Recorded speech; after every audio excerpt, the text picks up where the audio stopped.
Welcome everyone to today's program. I'm Ayla Ellison, Managing Editor with Record Healthcare. The program will begin with a presentation and we will have a question and answer session following completion of the presentation. You can submit any questions you have throughout the presentation by typing them into your control panel in the space labeled Enter a Question for Staff and clicking Send. Our presenters will attempt to answer as many questions as they can during this time. You will receive an email within about a week following the webinar that will include instructions for how you can download a copy of the presentation. You will also receive a follow-up email shortly after completion of the program. You can submit your feedback or any additional questions at that time. This email will not include the presentation. It is now my pleasure to turn the floor over to Walter Grozewski, Vice President of Professional Services for SourceMed, to introduce our presenters and begin today's presentation. Thank you very much, Ela, and welcome everyone. Thank you so much for taking time out of your busy schedules to join us today. We're going to take you through our view of value-based care and what we think is necessary to position yourself for success. Value-based care is an emerging business model, and it's really about like most change, it's around aligning your capabilities, your processes, your technologies between the performance and the payment within the organization. And it's about how you can leverage the information you have to drive insight, which can help you achieve better outcomes, and really leveraging the right information at the right time with the right resources within your organization, as well as collaboratively within the ecosystem. You can move to the agenda page, Ela. So we're going to focus on a couple of topics today. We're going to talk a little bit about what's happened in the marketplace. We're going to focus a little bit and have a brief discussion on, what's the impact of value-based care on revenue cycle today? What's changing? What are the things that are important from a management and a benchmarking perspective, and where you need to focus your time? And then we're going to talk about some areas that we think are important for you to consider as you're preparing for value-based care. Analytics, collaboration, population health, patient engagement, and how you bring all of those things together. You can move to page 3. So joining us today, as Ela mentioned, I'm Walter Grozewski. I'm responsible for professional services at Source Medical. I've been in the IT industry for over 30 years and in health IT for over the last 20. I've led solution businesses within IBM, Oracle, University of Pittsburgh Medical Center, which have focused a large part on innovation and healthcare and technology in the healthcare industry. We've got Joe Outlaw with us. Joe's our Senior Vice President of Revenue Cycle Services. Joe's got over 20 plus years in revenue cycle across several institutions. Her experience from a revenue cycle perspective really addresses the full continuum of healthcare. She's worked in hospitals, she's helped surgery centers, she's helped therapy centers. She understands the physician practice, so she really brings a breadth and depth of information and insight. And I think you'll enjoy hearing some of the fascinating ideas she's got around, how you really position yourself for success and how you focus on results and, how you leverage that focus to positively impact the outcomes of your operation. Joe's also been awarded awards from HFMA and Healthcare Business Magazine for both outcomes and employee satisfaction. And then finally, we have Michael Cipoletti. Michael is our product manager of analytics. Michael's been in the healthcare industry for over 8 years. He's worked as within the ASC market. He's worked as the director of client services for a medical billing company, and was one of the leaders in a technology startup company around analytics and revenue cycle. And he is currently our product manager for our analytics offering. So you can move to page 4. So now we're going to talk a little bit about the move to value-based care and what we've seen in the industry. You can move to page 5, Ela.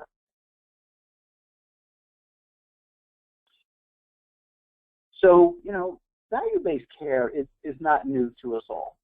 You all have been operating in this arena for years. As I mentioned, I've been in healthcare for over 20 years, and we didn't call it the triple aim back then, but the goal was always to improve quality while in the same time decreasing costs. That's not new. What has emerged in recent years is the patient and putting the patient at the center of care.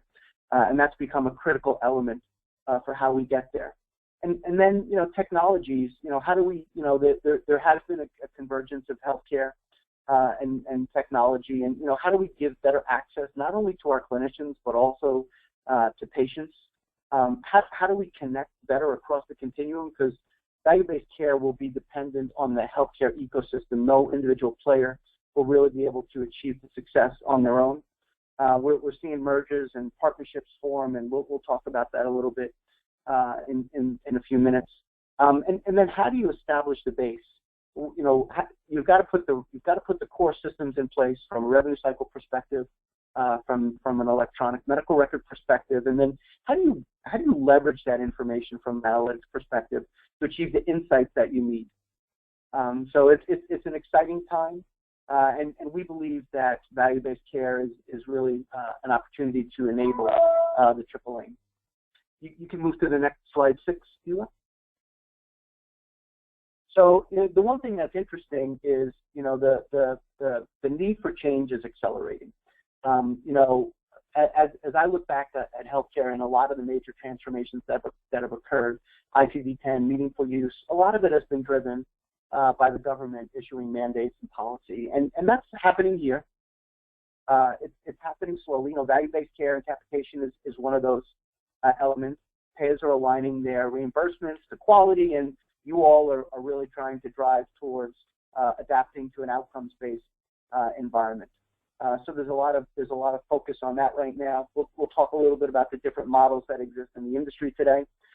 There's a lot of consolidation going on in the market today.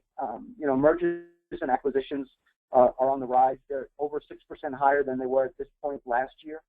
And a lot of those consolidations not only are hospitals acquiring, but also outpatient facilities merging. The goal is really to hopefully drive down the cost, improve your competitive position, and ultimately enable value-based care, which is the end goal. And then how do you focus on coordination within that environment? I know from a provider perspective, a lot of providers are very nervous about value-based care, and a little bit of it is driven by their concern about, different performance metrics that are being used to evaluate them, whether that be CMS or a commercial insurer. But a lot of these things still haven't panned out, and they're still evolving. And then from, a competition perspective, I would say co-opetition. I mean, there's a lot of models emerging out there. Just the other day, Cigna announced that their Care Allies organization is going to increase their focus from an analytics and advisory services perspective to help folks transition to a value-based care perspective. And then the consumer, there's been a lot of acceleration with regard to patient-centric care in the marketplace. So you can move to the next chart, page 7.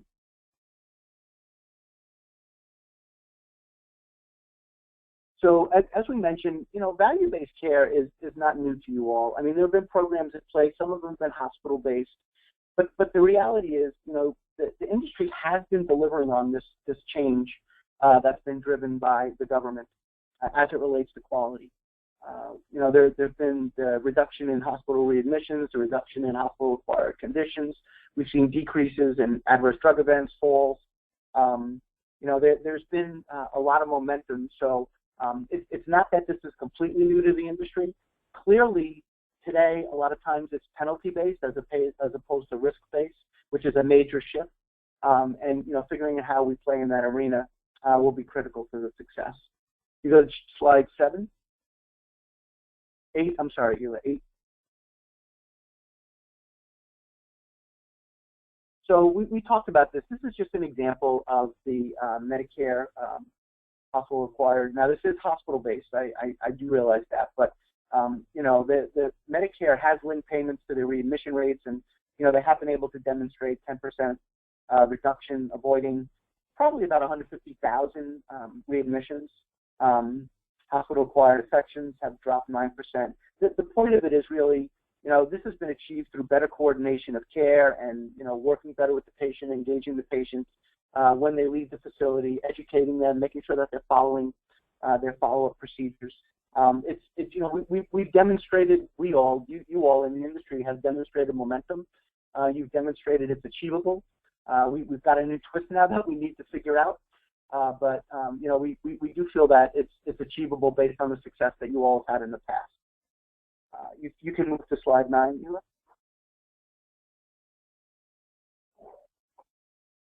So, you know, there are a multitude of models emerging. I wouldn't say that everything has been finalized.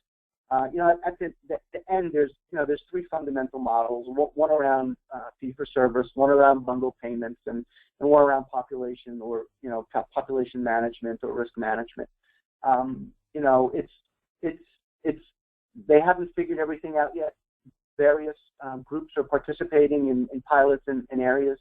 One of the things that's becoming clear is that you know, bundles is definitely taking and playing a larger role, and probably will continue to play a larger role in value-based care.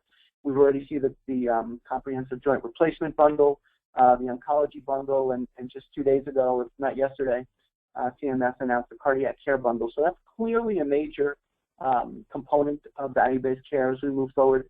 Risk-based and population health-based, you know, accountable care organizations haven't grown as rapidly as was expected, but they're still emerging. But there are going to be some things that we need to learn. So if you move to the next slide, slide 10. Interestingly, this is a report that was done by Peer 60. You can see that there are different payment models, as we just talked about.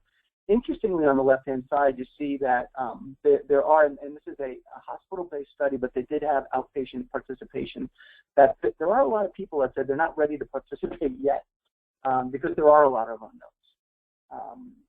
You know, there are challenges. People don't understand everything. As you can see, KPMG did a study, 45% said that they expected a drop in profits before, which is not that unusual with change. Typically, you see a decrease before you see the improvements.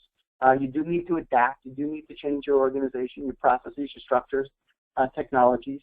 But there are, you know, to say everyone is comfortable would, you know, be an overstatement, but there is some trepidation out there and some nervousness in the industry. We are still trying to figure it out, but as we already talked about, you know, we are making some positive momentum. So if you go to slide 11.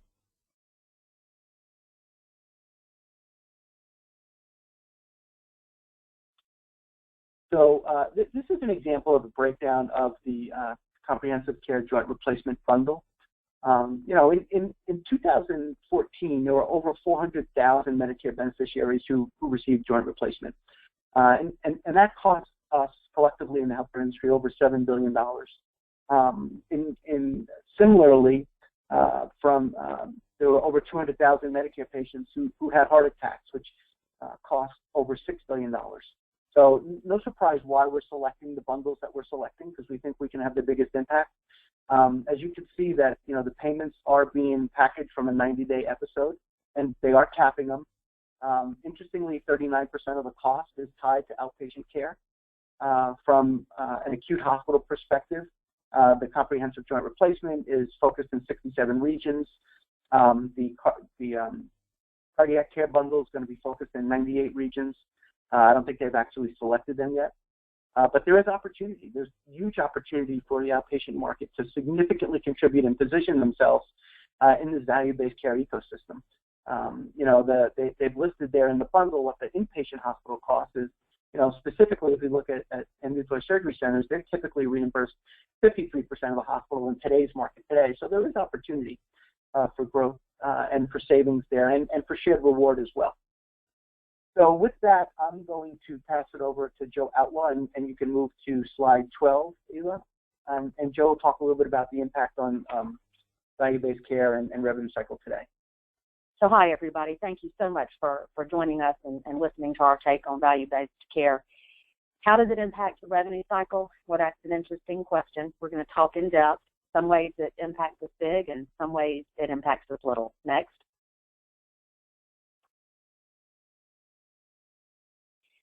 So I think the first thing to talk about from a revenue cycle perspective is the difference in fee-for-service and value-based.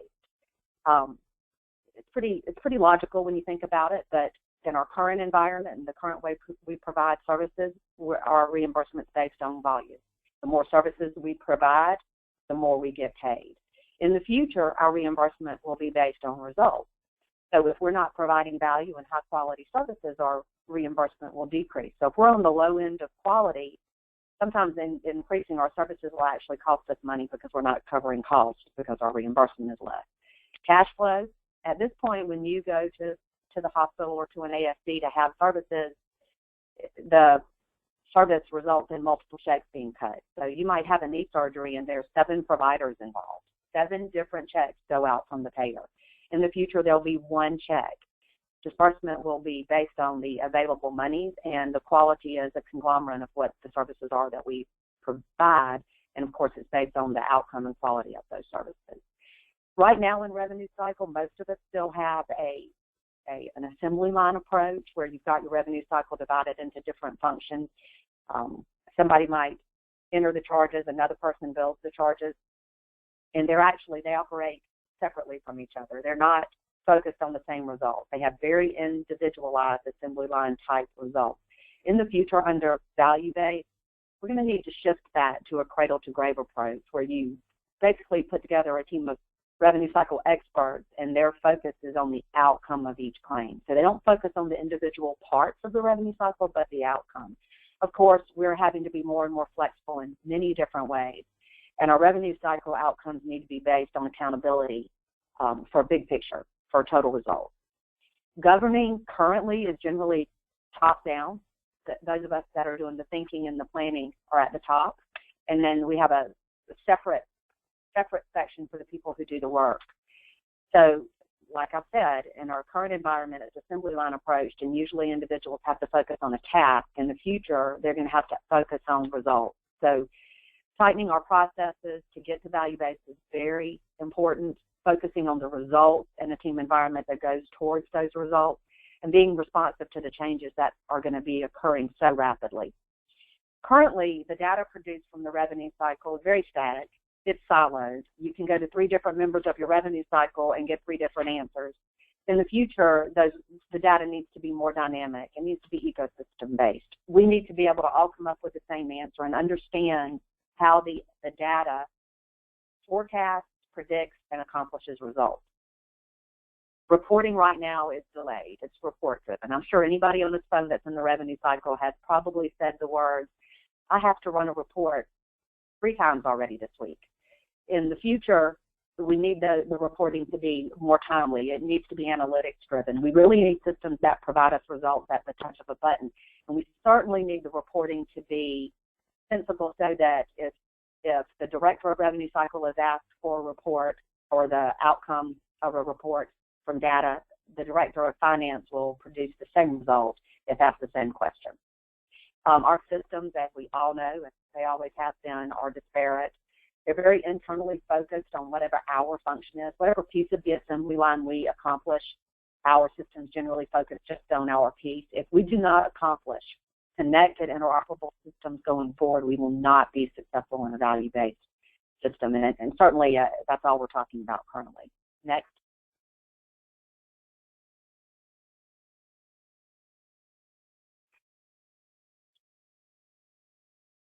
So our focus in the future has got to be on key performance indicators. So as one of my favorite economists said a long time ago, what gets measured gets managed. Very, very true. So key performance indicators, KPIs, I'm sure everybody in revenue cycle is familiar with those. We've been talking about them for years, but truly the key performance indicators in the future will judge our results as a revenue cycle and what accomplishments are we making and what is our contribution to the overall success of value-based reimbursement. Revenue cycle improvement are dependent upon ongoing monitoring of key performance indicators. I don't know how many of you already have routine reporting on key performance indicators, but it's becoming more and more important. And our staff, our everyday frontline staff doing the work, these teams of individuals I talk about that need to be focused on results, they need to understand how what they do every day gets us to the best practice key performance indicators. Currently, we don't really feel like everybody needs to understand that, but in this value-based mentality, we're going to have to be sure that they do. To recap a little bit, the focus of revenue cycle for the future and to be able to be a big factor in value-based reimbursement is that we are looking at our KPIs, we're making sure our results are timely, that our results are accurate, and that digital data and an information-driven approach, analytics becomes a part of what we do every single day. Next. So as we talk about best practices, revenue cycle, key performance indicators, let's talk about what we focus on first. I think the top 5 key performance indicators to talk about first are your claim submission speed. How long is it taking you to get a claim out the door, to turn the service you provide into a bill? You need to know what your best practice goal is and constantly work towards that. How is your aging? Are your claims getting old? How much of your claims is greater than 90 days? What % of your net revenue, of your deserved reimbursement, are you collecting? And how often do you monitor that, and how can you collect more? And certainly, how much is it costing us to collect? As we move to value-based, I had the assumption until the past couple of years that it would actually get easier. Accomplishing 1 check compared to 5 checks just made me think, well, it's going to be easier. In fact, in the revenue cycle, what we do, dotting the I's, crossing the T's, nothing much changes for us. It's only after that check is cut that things really begin to change.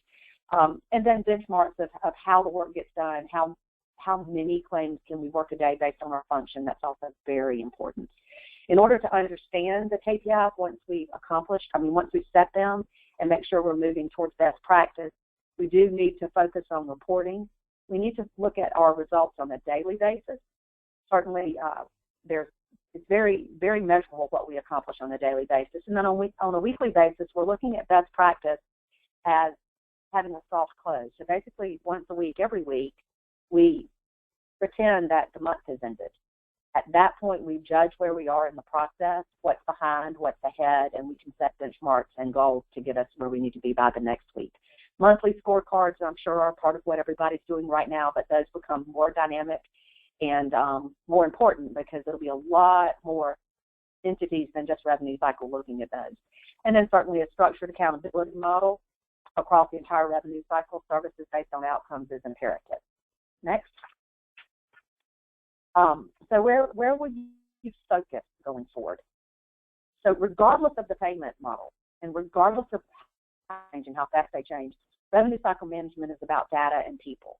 I love this slide because the people notch is the biggest. And sometimes that's hard to convince others outside of the revenue cycle of, but the people are what is driving this business. If we re-engineer our systems, we've done a lot, but we've also got to look at the expectations of our team and have them focused on results. Cultivating a results-only work environment is key, allowing people the freedom to get the job done based on the results and focusing on the key performance indicators. Think about ways, having every individual on the revenue cycle think about ways to impact value-based care with data is where we need to be. So we will move on to Walter, again, Michael. Yeah, thank you, Joe, and good afternoon, everyone, and thank you again for attending. My name is Michael Cipoletti, and I'll be kicking off the 3rd section of our presentation today, which is where we'll begin to talk a little bit more about how we can help you and your facilities better prepare for value-based care. So as we move into the next slide, we can see a very visual representation of some of the past and current factors that are influencing and shaping our future. And if you're like me, at any point in time, you might have 2 or 3 of these different factors floating around in your head. And that can really be pretty tiring because it's like, what do we need to be focusing on or taking away from all of this to better prepare ourselves and our facilities for the future with value-based care? So as we move into the next slide, one of the pillars, which I think Walter has referred to and Joe has also referred to so far, is that analytics is really going to be key as we progress. And analytics is something that really excites me, and many of you on the line might feel similar, but there are also likely some of you that say, whoa, I am just not really into data and analytics and all that. It's just not my wheelhouse. So we're not going to spend a lot of time talking about what analytics is as much as what is the goal as we see it in terms of value-based care. So, in my opinion, really the goal of analytics is to improve the patient outcome as well as the business outcome by gaining knowledge, which we can use to make improvements. So we really want to move toward fact-based decisions. You'll notice the heading over on the right here, healthcare IT is just getting started. I really feel like this is the truth, because when we compare our industries to others, such as social media, for example, I might receive a phone call midday from somebody I don't know, and later that evening I have some downtime. I log into my social media news feed, and I see this list of people who I might know. And all of a sudden somebody's picture appears in their name, and that's the same person that left me a voicemail. And I think, how on earth did this happen? What information was shared? What algorithm was used to make this connection? And those are the types of things that, as we progress as an industry, I see really being a key factor in healthcare as well, to take some of that goodness from the social media world and others and apply that to healthcare. So I really like the maturity model shown on the left here. I think this does a nice job of representing where we are today in terms of analytics and where we want to be. So I see the majority of the market down in the lower left-hand corner here. We spend a lot of time trying to figure out how to access information, how to drill down into it, and answering questions like what happened and when did it happen, when really we need to start looking forward with headlights to see what will happen and how can we make it happen. So these are things to keep in mind as you're building out your analytics strategy. So as we move on to the next slide, we're going to talk a little bit about some best practices or things to consider as you move to a more digital and analytics-based practice.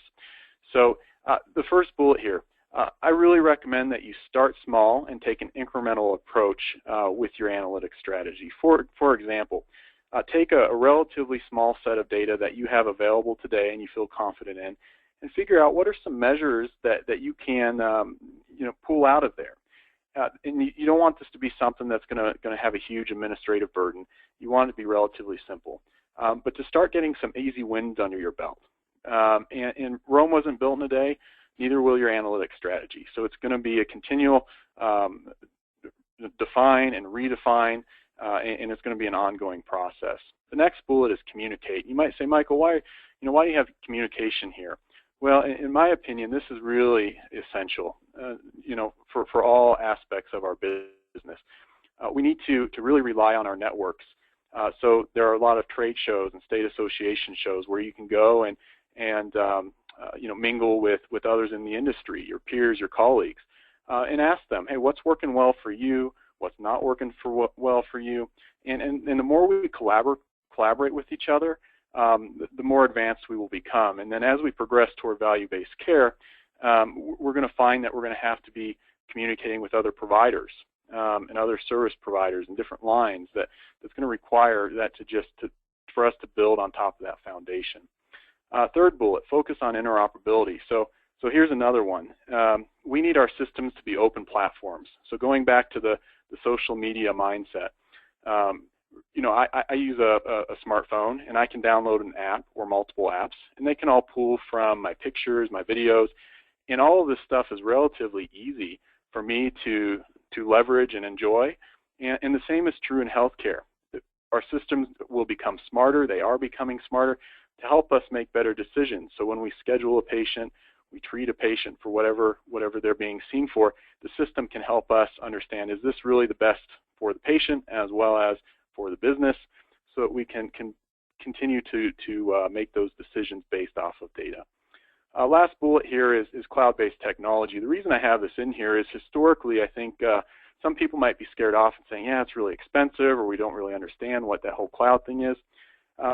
There are a lot of major tech companies today offering some really robust cloud-based solutions. So rather than you all worrying about managing your networks, I would strongly urge you to consider looking at some of these cloud solutions, because they are very secure, stable, and scalable. And security is going to be huge with all of this data that we're talking about. So as we move into the next slide, wanted to take just a moment to talk about how does analytics tie in with today's revenue cycle management, and what does that look like going forward. So on the left-hand side here, you'll see some reporting on quality measures. So many of you are probably aware that in surgery centers today report on a handful of quality measures for Medicare claims. And they are reported through a claim-based method. Not all of them, but the ones I have listed here are. So when you look at the list here and you take the first three, for example, patient burn, patient fall, wrong site, wrong side, wrong patient, these are things that are really, I would call patient safety indicators. And they're things that are usually preventable. And so what are we doing with that data? If we're looking at that and thinking about it, perhaps we have a whiteboard up in our facility where we encourage our team to look at that. We want to be as close to zero on these as possible. We don't necessarily want to look and say, well, the surgery center down the street or our state as a whole, had a 3% occurrence rate of these. No, we want to be as close to zero as possible, so that would be our target. Now, contrary to that, if we look at the bottom two, hospital transfer admission and surgical site infections, these things can occur even in a really high quality ASC. Right, so that's something we don't want to have happen, but it can happen. So although our target may be 0%, it might be more realistic to measure our success and our performance against, say a national or a regional benchmark. So why am I talking about this? Because I feel like this could be a good starting point where you all could take this information and begin to measure the performance and share it with your teams to get folks in that mindset of looking at data. And there is a link shared here. If you're not aware, Medicare does release the results of this reporting to the public. So this is a great location to go in and see how do you compare to others in the industry. And what we're seeing today is that, ultimately, if you're not participating, you're losing out on revenue. So another way to look at that may be we're already seeing that hey, surgery centers are being rewarded for improving their performance. And exceeding benchmarks, and they're going to have to continue to improve on that. So tying that into really the business side, this graph on the right-hand side represents competitive positioning. So a lot of what we're talking here is fact-based decisions and how do we provide the highest quality care and run a smart business. And so same as the other graph, I would say the majority of the market is in the lower portion of this grid.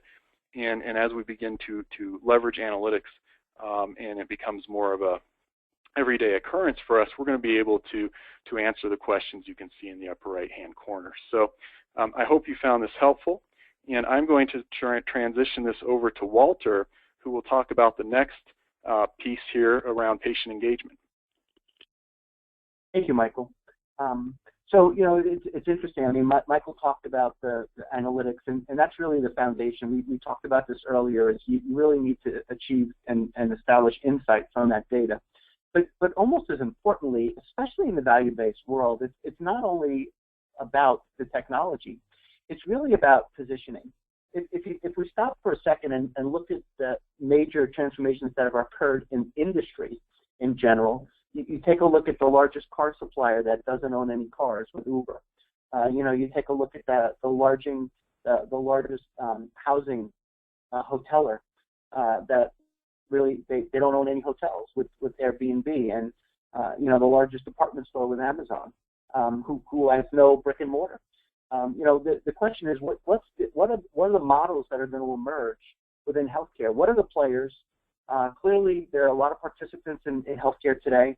How are they going to organize? Are there going to be new roles that emerge as a result? We're starting to see the definition of a chief clinical officer, different than a chief medical officer and a chief nursing officer, that's really focused on, the value. Critical to this as an organization, whether you're ASC or any outpatient organization, is, what services are you going to specialize in? And that's going to drive how you're going to play within this healthcare ecosystem in terms of delivering the care and better understanding the populations you serve and the partnerships that you're going to need to establish. ASCO released probably several weeks ago, maybe a month now, a report where from an outpatient perspective, ASCs were able to reduce the cost of, from a commercial perspective, insured patients by $38 billion annually. That was for the subset of care that was actually delivered within an ASC outpatient setting. If you actually extrapolated that to all inpatient procedures that could have been performed in an outpatient setting, you're looking at about another $41 billion in savings. And those are big numbers. And as a system, we have to look at this at who can provide the highest quality, lowest cost care. And that's what value-based care is going to be about. And then, enabling that from a patient engagement perspective is really what it's all about. So we feel very strongly that the outpatient continuum is going to have a major role here, but we do need to start thinking about how we're going to position ourselves, how we're going to compete, and how we're going to partner in this market today. Next slide. So we'll talk, we talked about the triple aim. It's really about engaging the patients with regard to revenue cycle and value-based care, engaging communities, and really looking for ways to improve. At the end, it's about integration and collaboration. How do you integrate clinically? How do you tie your populations together? Financially, what are the workflows? Joe talked about the fact that there are some processes that are going to stay the same, but there are going to be some that will be different. And one that's going to be different is how do we manage our risk? We probably need a new set of tools and a new set of relationships with our ecosystem partners to manage that across. And then how, and in a little bit, Joe's going to talk a little bit about organizationally, what do our operations look like? How do we organize ourselves? What are our resources going to look like? Because we're going to need a different type of individual performing in these roles. So it's really about how do we focus on, from a patient perspective, the continuity and coordination. How do we establish those proactive care processes within the community? And then how do we align the incentives within our partnership ecosystem to achieve the results that we're looking to achieve, both clinically as well as financially. Next slide, Ela. One of the things that we feel is critical foundationally, and it builds on Michael's analytics discussion, is, from a revenue cycle perspective, clearly KPIs and understanding where you are and adapting to variances rapidly is important. But as you start to think more broadly in value-based care, population health becomes much more important. These things that we're showing here from population health elements, they're actually taken from a definition from KLAS. KLAS is actually a vendor that actually does analysis and provides insights with regard to solution providers in the marketplace. And at the core, population health starts with how do we organize our information. Right? We need to have a platform so that we can apply the analytics so that we can achieve those insights. And then how do we start to understand what populations we serve? And that drives the, that's where we're going to get the insights. And then from a workflow perspective, how do we deliver that care within that ecosystem to drive the outcomes that we really want to achieve? And then how do we make sure that that patient is engaged throughout the process? We'll talk a little bit about patient engagement next, but how do you make sure that that ongoing lifestyle is achieved? And Michael talked about some of the activities already that you really need to do. One of the unique things, especially important as it relates to value-based care and revenue cycle, is the financial elements are one component, but you really need to have the clinical systems there integrated with the financial outcomes. You do need to start your analytics journey, start small and then grow. Michael did mention, take a look at vendors out there and cloud services that can kind of simplify your deployment from a technology perspective. And then how do you collaborate within the partner ecosystem, and how do we share data? That's a difficult one, not only in the outpatient setting. Hospitals are having large challenges as it results to that, and we've actually seen some state health information exchanges actually start to emerge to really provide a decent foundation and easy access from a longitudinal perspective as it relates to access to information. So beyond your four walls, how do you actually access that information so that you can analyze that information to drive those insights, to drive those outcomes? There are vehicles that are available out there that are not as complicated as trying to do it all yourself. Next chart, Ela.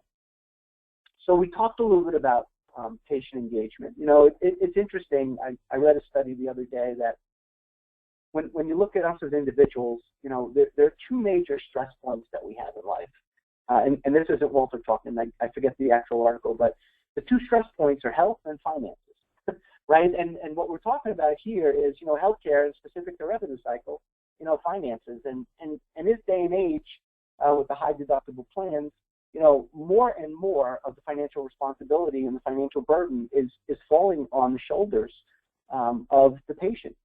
And, we have to help them with that. Satisfied patients, it's been shown lead to healthier patients and ultimately higher profitability for the providers.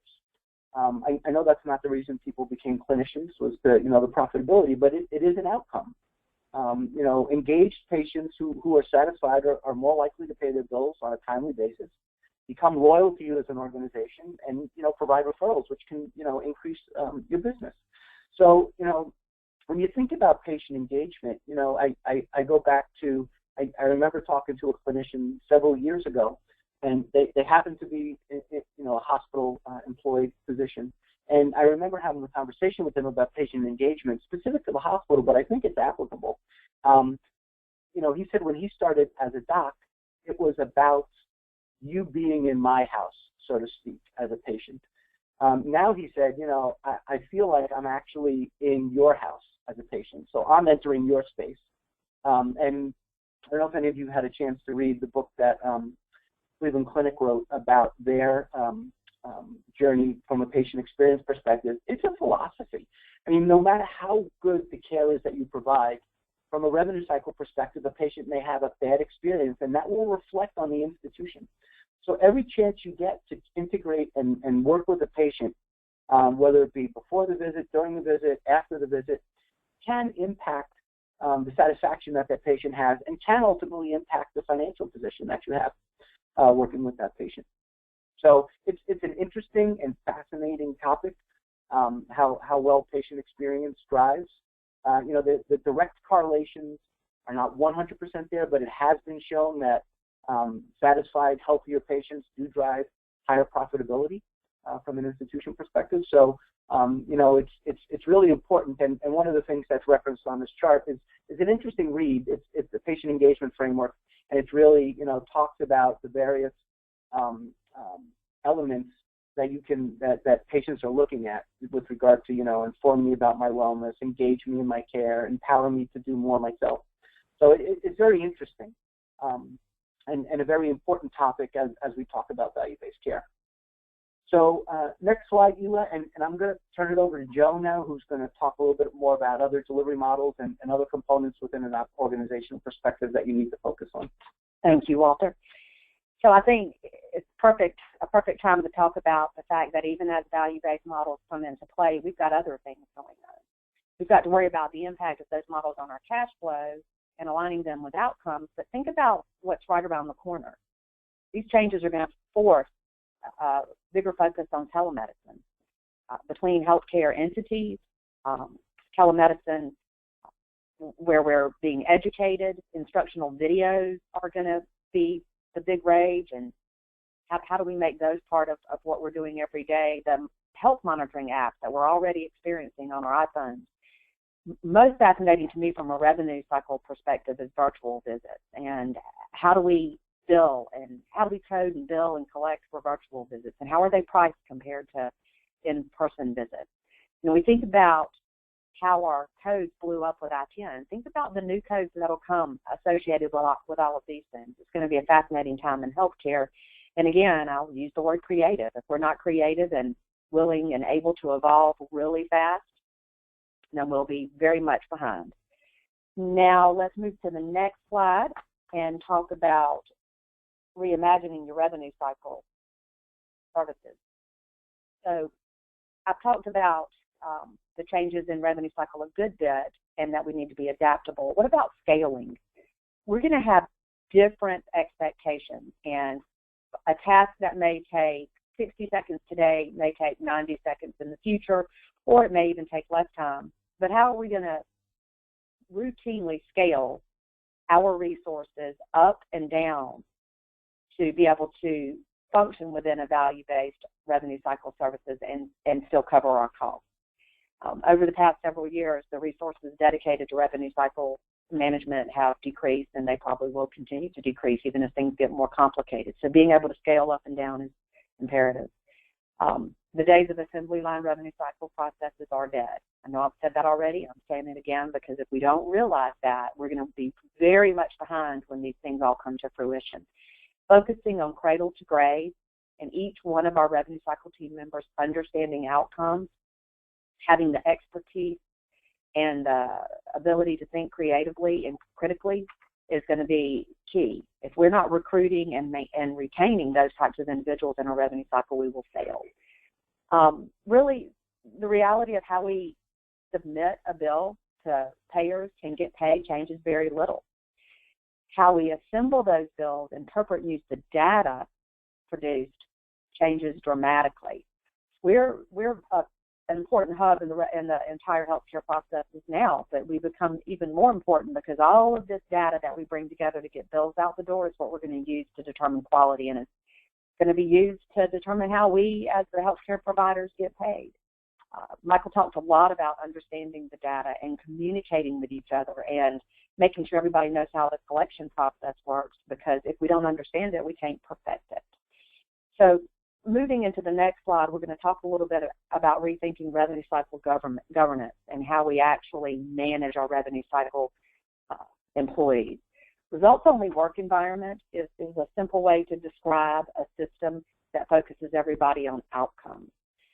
So rather than just the outcome of my particular task and whether I get my particular task done, we have to focus that outcome on the actual result, the end result.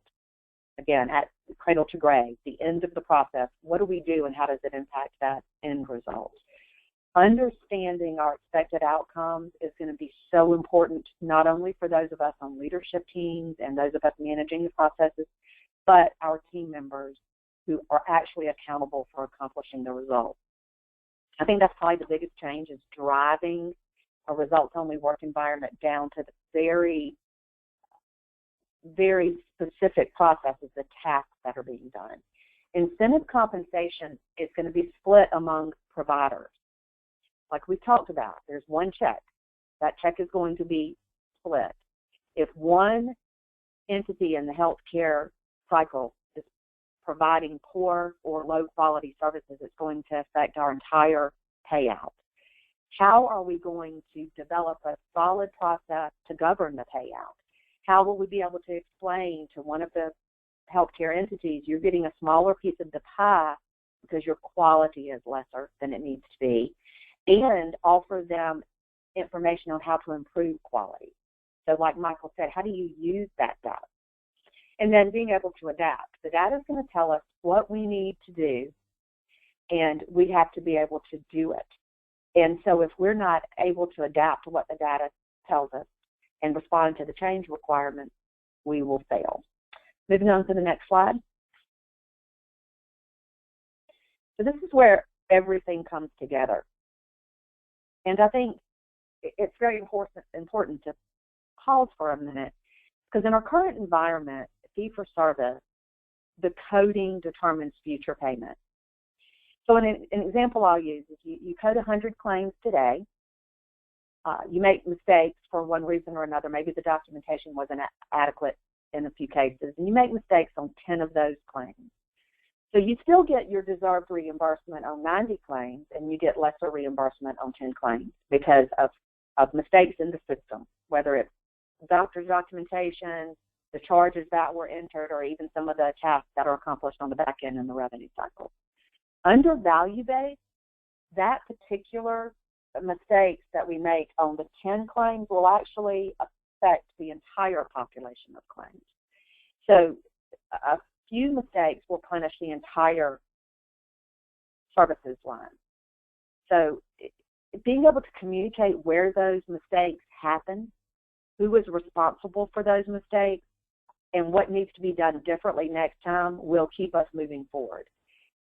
Teams of best practice entities that coordinate together, they look at their unique set of services, they deliver the best outcomes, and they focus on delivering the best outcomes as a team is what will take us to where we need to go. So this graph over here on the right, I really appreciate it, because it basically shows the assembly line approach to a certain degree.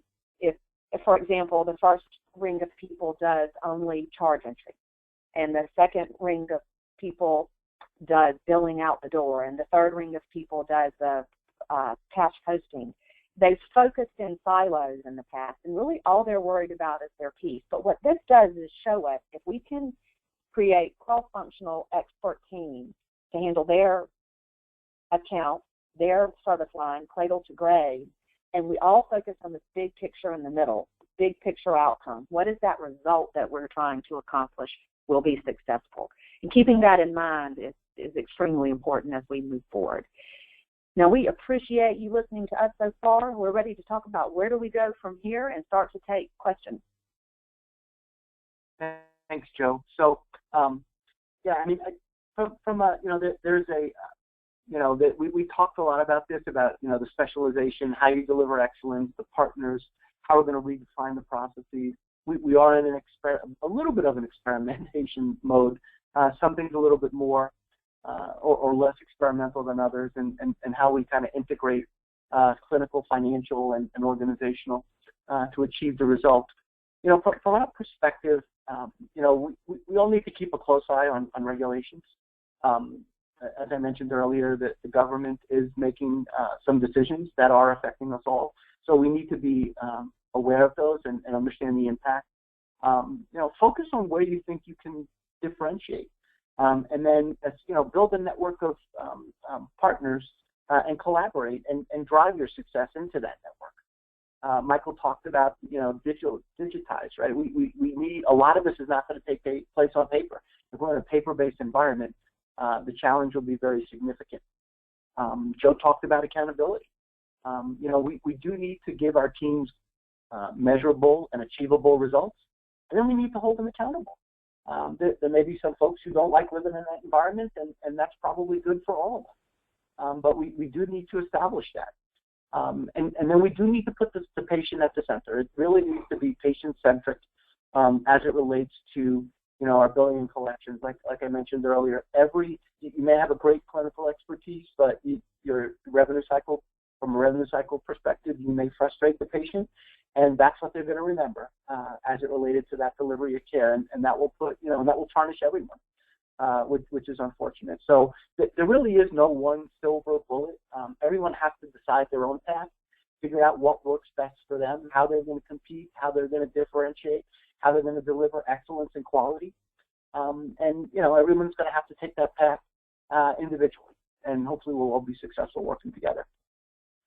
So at this point, Ela, I think we'll open it up to Q&A for a few minutes that we've got left. And yes, so thank you, Walter, Joe, and Michael, for a very informative and enjoyable presentation. And like Walter said, we will now begin the Q&A portion of the program. As a reminder, you can submit any questions you have by typing them into your control panel in the space labeled Enter a Question for Staff and clicking Send. Our presenters will attempt to answer as many questions as they can during the time we have for Q&A. So I'm going to go ahead and jump in with some of the questions we've already received from the audience. And the first one is directed to Walter, and it is, if I have not started engaging my patients throughout their experience with us, where do I start? Thanks, Ela. So, I hate to say this, it's going to sound a little bit corny, but you got to start at the beginning. It needs to start before the patient is coming to see you in the facility. As best we can, I know I was actually just talking with a provider this morning, and they talked about, we estimate this is what you will owe us. In this environment, a large portion is, self-pay. There are larger deductibles, and sometimes if you're not collecting them when the patient shows up, you may be missing out on a large part of your opportunity. So it's about communication with the patient. It's about education. Joe and I were talking the other day about the impact of the ACA and how that's impacted revenue cycle. And we were talking about one of the biggest changes is, while we've definitely provided a lot of good in terms of providing incremental insurance to individuals who did not have insurance in the past, we also in some ways provided them with they were a lot informed because they thought now they could just go to any doctor anytime they wanted and have any procedure they want to perform. Then, lo and behold, you walk into a surgery center, for example, and you've got a $1,500 deductible. So we haven't done a great job of educating our patients. And like we talked about, it's timing. We need to take every opportunity when we're contacting a patient.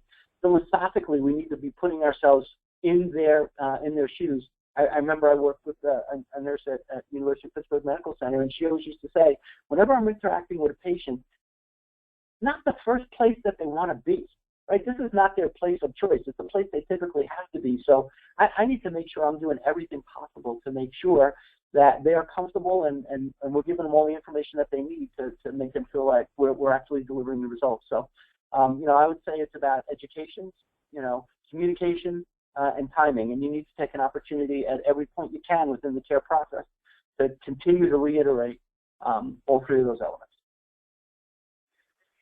Well, thank you, Walter. And moving on to the next question, which has been directed to Joe, it is, how can I best encourage the revenue cycle management process and finance department to work more collaboratively with quality? Thank you. So that is a great question, and I definitely think the first thing that comes to mind is data. So you can bring these three distinct entities together if they focus on common data. And I worked with I ran a CDI team before, and one of the best things that we ever did was bring the CDI professionals together with the coding professionals, together with the billing professionals. And we did it very organized, so we weren't wasting any time, but we generally focused on specific cases that were more complex.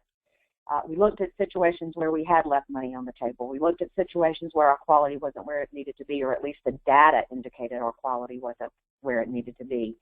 So I think creating an interdisciplinary team that focuses on quality, that includes those entities, is going to be extremely important. And involving the CDI and the care management teams and any individual that can help influence the care providers on the front end is going to be extremely important. So use data, bring the teams together, use data to drive performance, and celebrate success. You need numbers to show when you've accomplished great things. Well, thank you very much, Joe. And moving on to the next question, this audience member wants to know, how do I best use data to manage healthcare business?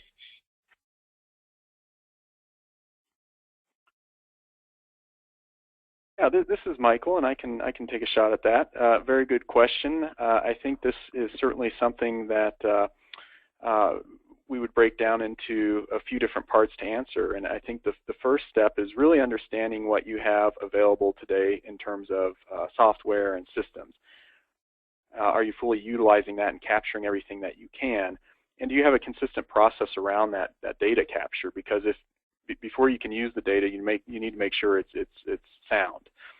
And then once you have that, I think it's really important to pick 2 or 3 key value indicators, and these need to be critical things for your business, or that are essential. Again, starting small, and then once you have that, you can begin to measure the performance of whatever those 2 or 3 key value indicators are. And as Joe mentioned earlier, she shared a quote: "What gets measured gets managed," and I think that's very true as it applies to this. Thank you very much, Michael. And the next question from the audience member has been directed to Walter, and it is, do hospitals and providers understand that the revenue cycle management solution must be solid in order for VBR to work? Yeah, that's a good question. I think so. I mean, it's foundational. You've got to be able to address the core operation of your business as it exists today. In most organizations, there was an article that was published a little while ago. A large percentage of chief financial officers are very nervous about value-based care, and it's not. They know they can't perform the revenue cycle function that's necessary. As I mentioned earlier, they're a little bit nervous about dealing with the various payers and understanding how they're managing risk. And in today's model, it's really more a Medicare-driven model, where it's really you're getting fee per service plus the value modifier. And, you know, how do you manage that float? I mean, when you're in a fee-for-service world, you understand the services you're getting. Yes, you understand your AR. You know when that AR is exceeding, you know, acceptable bounds. So you can put plans in place to go get that, but at least you can see the money. You know, in today's environment, the way they're operating today, value-based care, there's, you know, that performance bonus is either going to be biannually or quarterly. Well, how do you manage your finances, not knowing when or if you're going to get that payment based on the quality of care that you've delivered and the ultimate outcome from that patient? So, yes, the systems absolutely need to be solid, because without that, nothing will happen. Same thing on the clinical side. The electronic medical record needs to be there, or the clinical documentation, but so that you're capturing the procedures correctly. But the core has to be in place, otherwise none of this will happen. Well, thank you very much, and that is all the time we have today for questions. But I want to again thank our presenters for their excellent presentation and for all of you for participating today. We look forward to having you join us for future webinars. This concludes today's program, and have a wonderful afternoon.